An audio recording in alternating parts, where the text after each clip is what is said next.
If you're new to my channel, please watch, hit like, and comment below. And don't forget to click the notification bell to be updated to my videos.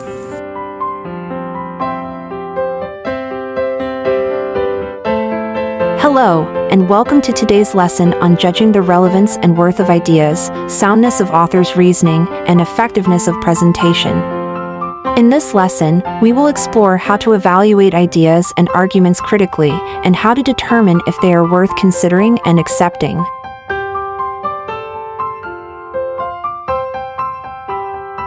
Let us unlock these three objectives. Identifies words, phrases, lines, or statement to support the effectiveness of one's work. B. Evaluates the relevance, soundness of authors' reasoning and effectiveness of presentation in speeches. And C. Demonstrates correctness in evaluating speeches.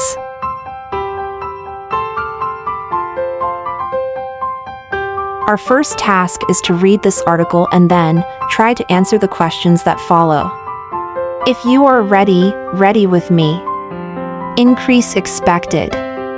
Justice Secretary Menardo Guevara said the increase in cybercrimes was expected, so law enforcement agencies had to beef up their cybercrime units during the pandemic.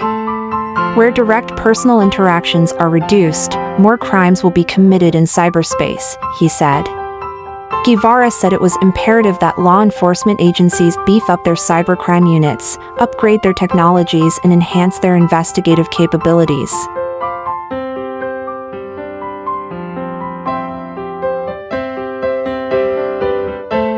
So, class, you may share your ideas on these questions. Question number 1. What line in the speech expresses suggestion? 2. What is the speaker's message in his speech? 3. Does the speaker have reasonable arguments? Why do you say so? 4. Do you agree with the speaker's idea on the improvement of cybercrime units of law enforcement agencies? Why?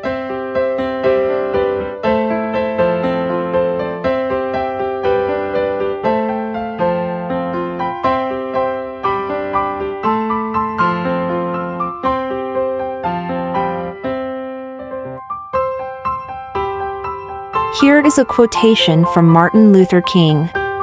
Later, share your ideas on the next batch of questions. I have a dream that my 4 little children will one day live in a nation where they will not be judged by the color of their skin but by the content of their character. Question number 5. What does the speaker mean when he mentioned the word dream? 6. How do you find the message? Explain. 7. Do you agree with the speaker's dream? Why or why not? So, what are your ideas on these questions? Start sharing them now.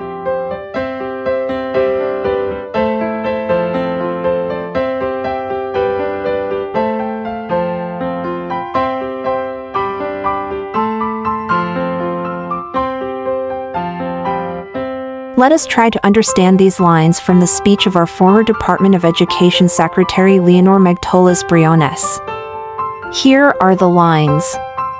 The first challenge is to produce a new breed of learners who think critically.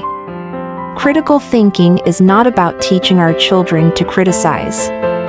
It is about breaking apart a problem or an issue or a challenge and using foundational and specialized knowledge and skills, especially in science, technology, engineering, and math, STEM, to find solutions and innovations.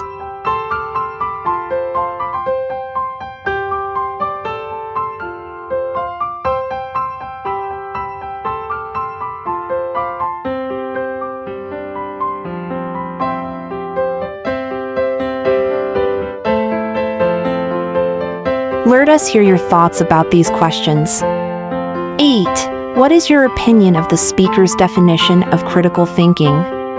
9. Provide concrete situation where critical thinking is applied.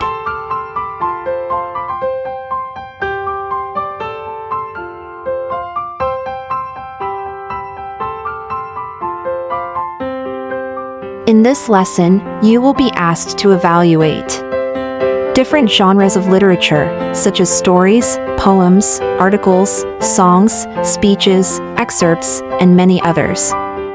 In this particular lesson, you will be judging the relevance, soundness of authors' reasoning and effectiveness of presentation in speeches.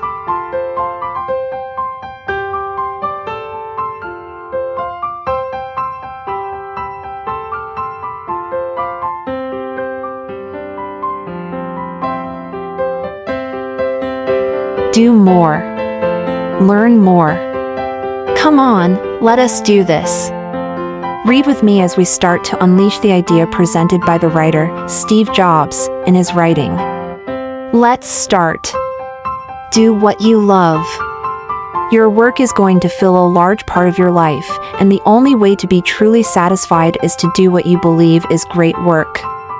And the only way to do great work is to love what you do. If you haven't found it yet, keep looking. Don't settle. As with all matters of the heart, you'll know when you find it.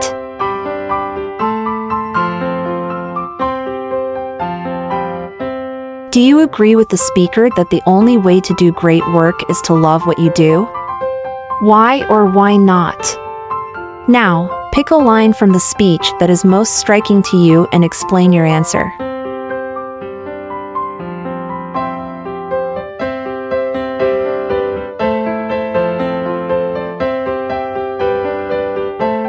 Here's a script from the speech of President Barack Obama's address to the Americans. Let us analyze his speech and express our comprehension later. So, pay attention and listen carefully. Hi, everybody. This week, because Democrats and responsible Republicans came together, the government was reopened and the threat of default was removed from our economy. There's been a lot of discussions lately of the politics of this shutdown. But the truth is, there were no winners in this. At a time when our economy needs more growth and more jobs, the manufactured crises of these last few weeks actually harmed jobs and growth. And it's understandable that your frustration with what goes on in Washington has never been higher. The way business is done in Washington has to change. Now that these clouds of crisis and uncertainty have lifted, we need to focus on what the majority of Americans sent us here to do: grow the economy, create good jobs, strengthen the middle class, lay the foundation for broad-based prosperity, and get our fiscal house in order for the long haul. It won't be easy, but we can make progress. Specifically, there are 3 places where I believe that Democrats and Republicans can work together right away. First, we should sit down and pursue a balanced approach to a responsible budget, one that grows our economy faster and shrinks our long-term deficits further. There is no choice between growth and fiscal responsibility. We need both. So, we're making a serious mistake if a budget doesn't focus on what you're focused on, creating more good jobs that pay better wages. If we're going to free up resources for the things that help us grow, education, infrastructure, research, we should cut what we don't need and close corporate tax loopholes that don't help create jobs. This shouldn't be as difficult as it has been in past years. Second, we should finish the job of fixing our broken immigration system. There's already a broad coalition across America that's behind this effort, from business leaders to faith leaders to law enforcement. It would grow our economy. It would secure our borders. The Senate has already passed a bill with strong bipartisan support. Now the House should, too. The majority of Americans thinks this is the right thing to do. It can and should get done by the end of this year. Third, we should pass a farm bill, one that America's farmers and ranchers can depend on, one that protects vulnerable children and adults in times of need, and one that gives rural communities opportunities to grow and the longer-term certainty they deserve. We won't suddenly agree on everything now that the cloud of crisis has passed. But we shouldn't hold back on places where we do agree, just because we don't think it's good politics. Or just because the extremes in our parties don't like compromise. I'll look for willing partners from either party to get important work done. There's no good reason why we can't govern responsibly without lurching from manufactured crisis to manufactured crisis. because that isn't governing, it's just hurting the people we were sent here to serve. Those of us who have the privilege to serve this country have an obligation to do our job the best we can. We come from different parties, but we're Americans first.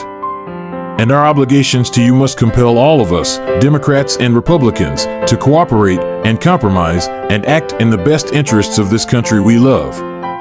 Thanks everybody and have a great weekend.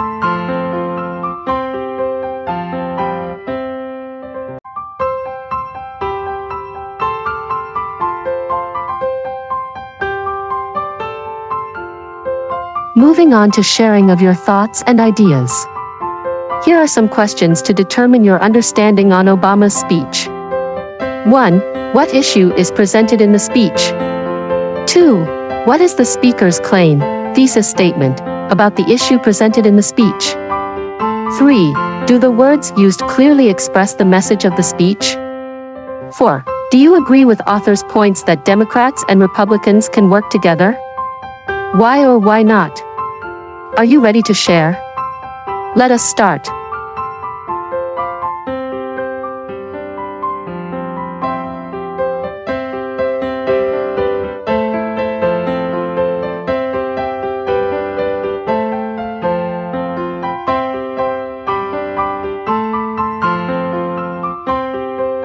What do you know about evaluating a text?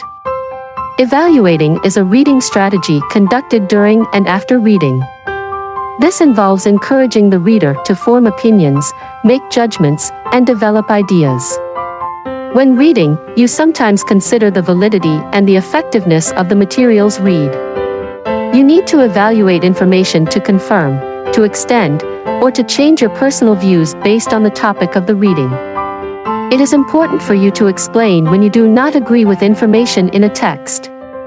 Likewise, in developing your evaluative skills, you must recognize relevant and valid information to interpret and evaluate in terms of usefulness and reliability. You may also evaluate a writer's style, including choice of words and other text features. You may also use textual evidence that deals with facts to prove that the statement is true. Thus, you have to be careful in giving your reasons.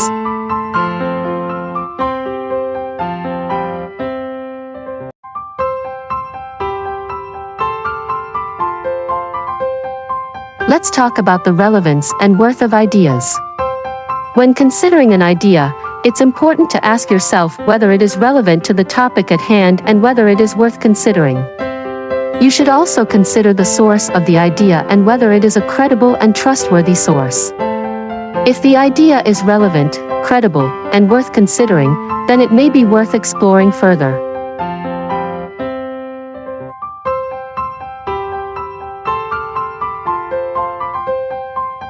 When evaluating an argument, you should consider whether the author's reasoning is logical, whether the evidence supports their claims, and whether they have considered all possible counterarguments. You should also examine the assumptions underlying their argument and evaluate their validity. If the author's reasoning is sound, then their argument is more likely to be persuasive and worthy of consideration.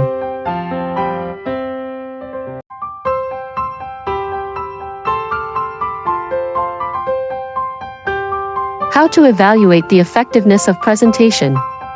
The effectiveness of a presentation can impact how an audience receives and processes the information being presented. A well-organized and clear presentation can help the audience understand the ideas being presented, while a poorly organized and unclear presentation can cause confusion and make it difficult for the audience to follow the argument. It's important to consider the audience when delivering a presentation and to tailor the presentation to their needs and preferences.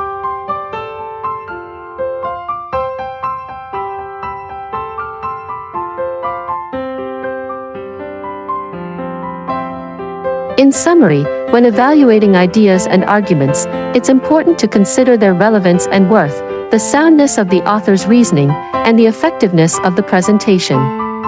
By doing so, we can critically evaluate the information presented to us and make informed decisions.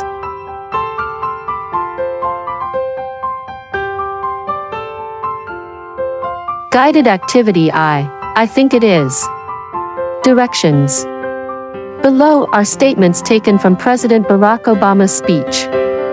Write F if the statement contains factual information and S if it contains subjective content. 1. The way business is done in Washington has to change. 2. We come from different parties, but we're Americans first. 3. The Senate has already passed a bill with strong bipartisan support. 4. There were no winners in this government shutdown. 5. Third, we should pass a farm bill, one that America's farmers and ranchers can depend on, one that protects vulnerable children and adults in times of need, and one that gives rural communities opportunities to grow and the longer-term certainty they deserve.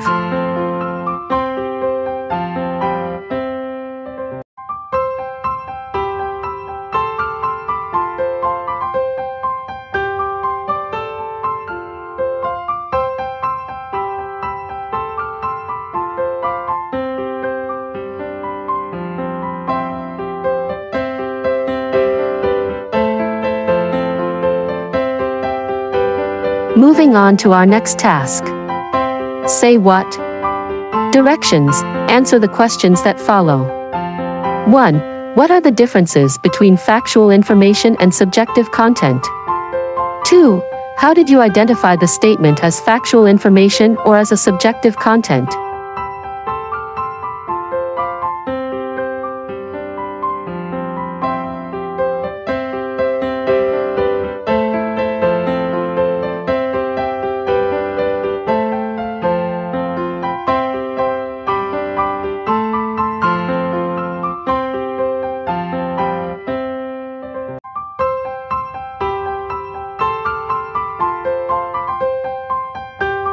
Hey, we are now on our next task.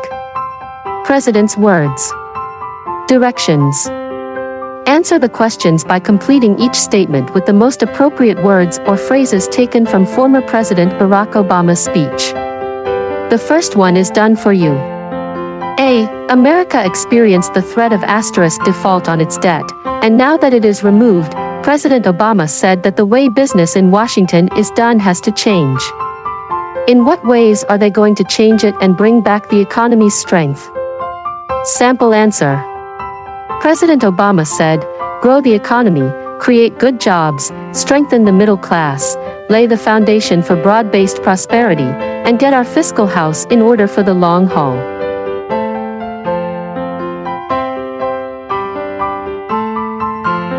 Start with this. B. There are resources that need to be freed and cut what are not needed for the country's economy to grow. What are these things mentioned by President Obama that will help boost the country's economy? President Obama mentioned that.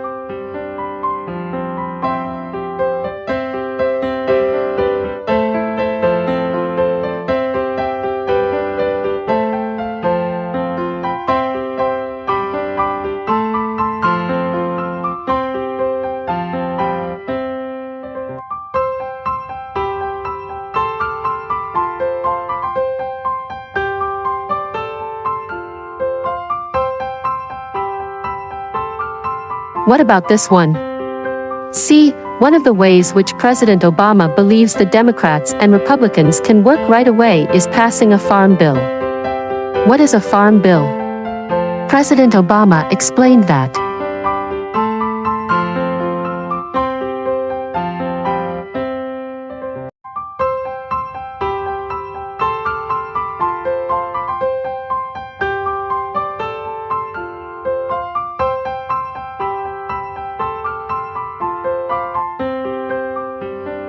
Way to go.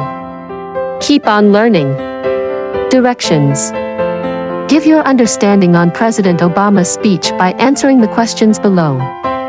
1. What do you think is the purpose of his speech? 2. What words were used by the speaker to persuade his audience? 3. Do you think the speaker was able to persuade the audience with his message? Justify your answer.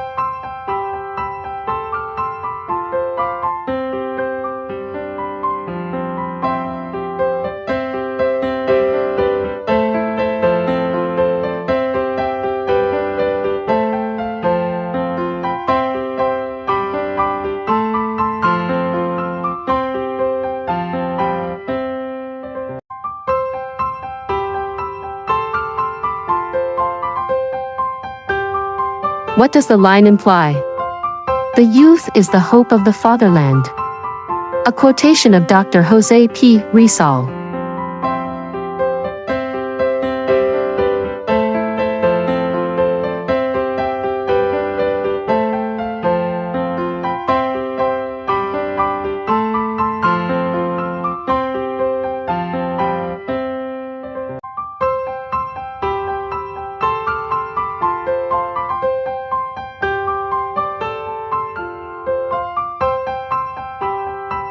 Read the quote from late Senator Miriam Defensor Santiago. Then answer the questions that follow. I always put myself in harm's way because that is where I am most effective. Answer these questions. 1. What do you think the speaker wants us to understand in the underlined words? 2. Have you ever done something harmful or courageous to achieve victory? Share that experience.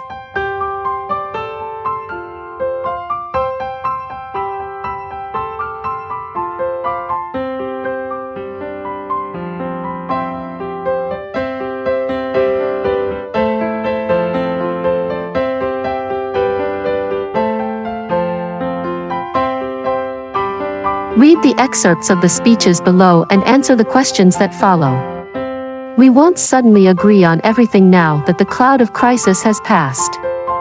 But we shouldn't hold back on places where we do agree, just because we don't think it's good politics.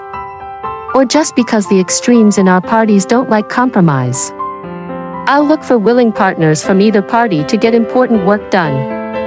There's no good reason why we can't govern responsibly, without lurching from manufactured crisis to manufactured crisis. Because that isn't governing, it's just hurting the people we were sent here to serve. Now, answer these questions. How does President Obama define the word govern? What are the relevant/sound ideas to support effectiveness of the speech above?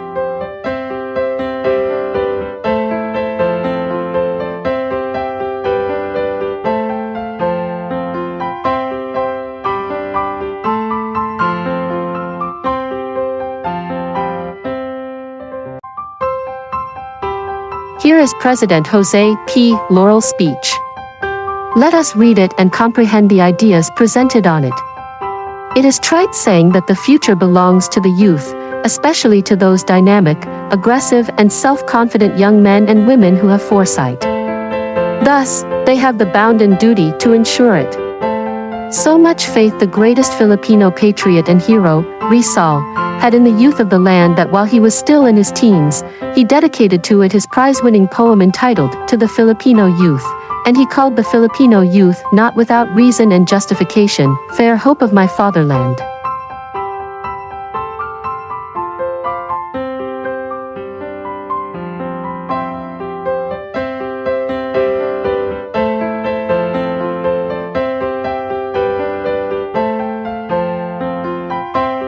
To enrich your knowledge about our topic, here is your additional task. Presentation evaluation activity. Watch a recorded or live presentation on a topic of interest on YouTube, Reels, or TikTok apps. 2. Evaluate the effectiveness of the presentation by analyzing the speaker's use of evidence, organization, and delivery. 3. Share their evaluations with the class and engage in a discussion on how to improve presentation skills.